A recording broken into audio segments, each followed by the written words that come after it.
y ahora mismo, si es tan inteligente, para mí es lo que menos me importa, y ya veremos lo que pasará. Entonces mi padre ¿Qué quiso decir con eso?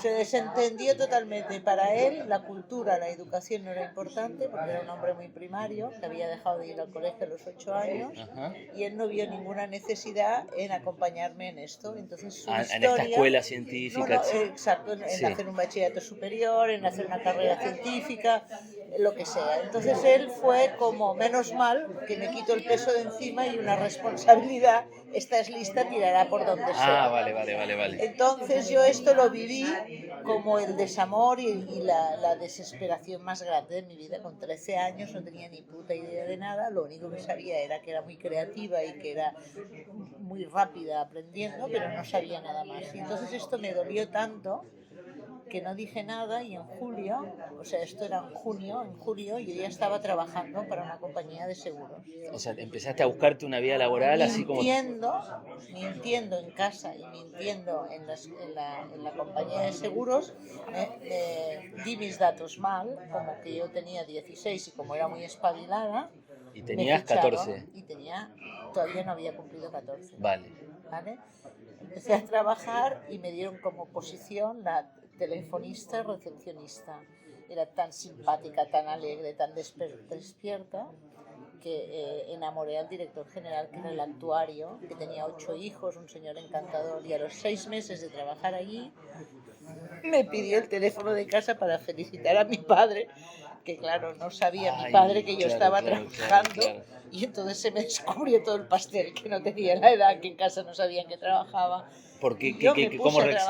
¿Cómo reaccionaste a la que le diste el teléfono? No le dijiste no tengo teléfono. Le dije que mejor que no conociera a mi padre, que era un puto chalao y que teníamos muchos problemas con él y que le agradecía el acto. Y entonces el hombre soñó que me montaba un roulotte, una especie de roulotte en el Paseo de Gracia, y que yo era la que vendía seguros en el Paseo de Gracia. Entonces a mí esto me despertó la iniciativa, y cuando llamaban gente para pedir información para hacerse pólizas en la compañía, yo en lugar de pasarlo allí me lo quedaba y ponía otra pantalla con 14, no tenía ni 14 años, y hacía estas pólizas yo, con lo cual... O sea, empezaste a vender vos directamente. Directamente, con lo cual a los 15 años yo ganaba el doble de dinero. O sea, empezaste a cobrar comisiones vos como recepcionista. Y ganaba más dinero en las comisiones que mi sueldo, que eran 5.500 como pesos. Todo vendedor, sí. Entonces yo ahí ya tuve, entonces cuando me Pregunta, vuelvo un segundito.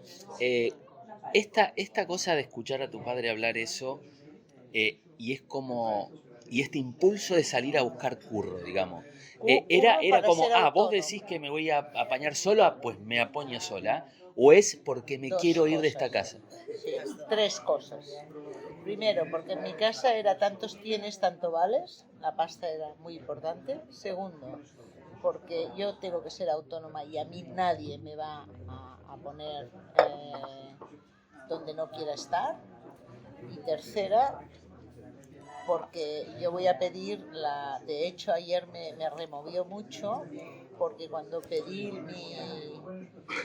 mi acta de nacimiento literal, figura cuando yo con 16 años le pido a mi padre que firme ante notario, le hice firmar ante notario ¿cómo es esto? Se llama, bueno, lo tengo puesto allí, o sea, que era una niña autónoma, que él ya no se podía responsabilizar de mí. Vale, como la emancipación. Sí, a los 16. Le hice firmar mi emancipación. ¿Pero eso por qué está en el bautismo? Porque sale en la acta literal, que yo me quedé muerta y la tengo en el Dropbox, miraba, no sé qué buscaba, y vi en el acta literal la emancipación firmada de mi padre con 16 años, porque le obligué yo. Le dije que si no, se iba a arrepentir. Entonces yo, como acababa de pasar un episodio muy difícil con él, entonces yo, es como que aquí hay un momento de cambio de adaptación brutal. Yo empiezo a pensar qué tengo que poner en mi vida para empezar a salir de mi casa. Claro. Y cómo yo puedo empezar a ganar dinero, un segundito. Yo puedo empezar a... Cuando tu papá se enteró de que estabas trabajando, ¿cómo fue la movida? O sea, ¿qué fue pedirme el sueldo. Vale. pedirme el sueldo. ¿Cómo se enteró? ¿Cómo se enteró? Porque yo hubo un momento que en la empresa me pidieron el carnet de identidad para formalizar documentación y no tenía carnet de identidad. Claro. Y no me lo podía hacer porque era niña y tenía que ir mi padre. Entonces ahí ya el Vale, lío claro. Y entonces yo me anticipé y le pedí ayuda a este señor que estaba enamorado de mí emocionalmente, que era el señor actuario, y le dije, señor Millán, le voy a decepcionar, pero hay una parte de mí que es un bluff, que he tenido que sobrevivir y no tengo DNI, no tengo esta edad, mi padre no sabe que trabajo aquí.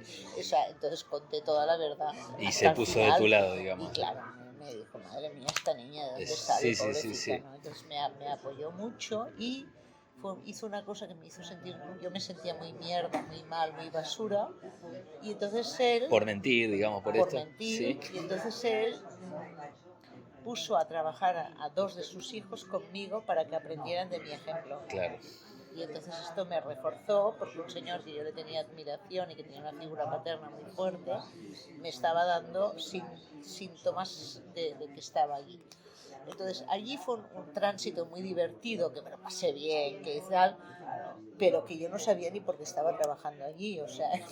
Lo que me gustaba era que había gente, sacaba pasta a todo el entorno, no ganaba dinero. Y entonces a los 17 años... Perdón, cuando tu padre empieza a pedir dinero es cuando decís yo me emancipo así no tengo que pasarle... No, todavía tenía 14 y medio, 15, entonces yo empiezo a pasar dinero a casa, me quedó una parte que ellos asignaron, sobre todo era porque no querían que yo manejara toda la pasta. Ah, vale. Y entonces yo me quedé una parte del dinero para vivir, pero ellos no sabían que yo cobraba 2 veces el otro dinero. O sea, solo te quedaste con las comisiones completas. Y entonces ganaba más, con 14 años y medio ganaba más dinero yo que mi padre. Que tu padre, sí. Entonces, con esto aprendí que había algo en mí muy fuerte, que tenía una intuición vendedora y capaz de contar cosas así en el corto que impactaban. Y fue decir, vale, pues eso que no se te olvide. Y toda mi vida... Eso es autoconocimiento también, claro, que es uno de los elementos. Yo me dije a mí misma como niño, que esto no se me olvide nunca. Exacto. Que yo sirvo para esto. Me voy a apoyar en todo lo que sé que hago bien. Y lo que no sé hacer, mira, Dios proveerá. Está bien. Fue una de las primeras cosas que me di cuenta. Que esa capacidad de contar, de generar ese magnetismo a través de buenas habilidades comerciales que se dirían entonces o habilidades sociales del momento. Uh-huh. Entonces a los 17 años yo digo, pienso, siendo una empleadita con este business, ya monté un segundo business. Me di cuenta que los gays, que en aquel momento primero las mujeres éramos alguien que no estábamos... Esto siempre en Barcelona, ¿no? Barcelona. Vale. Las mujeres, no, todavía mi hermana todavía hizo los servicios sociales porque no teníamos autonomía ni para sacarte el carnet de conducir, ni para tener una cuenta de banco, nada. Entonces yo estoy en la generación lindante que todo esto no podía hacer nada. Y yo pensé, una puta mierda me van a mí a tener que tener un hombre en mi vida para hacer todo esto, ¿no? Ajá. Entonces, estábamos en unos años... ¿Me decís más o menos en qué año? No tiene que ser exacto, pero la década o el año 70 y pico, o 60 y pico. Yo a los 17 años, ¿cuántos años tendría? Pues nací en finales del 59. 69, 65, más o menos. 76. Ok, listo, perfecto. Vale, entonces aquí es donde yo digo, cuidado, que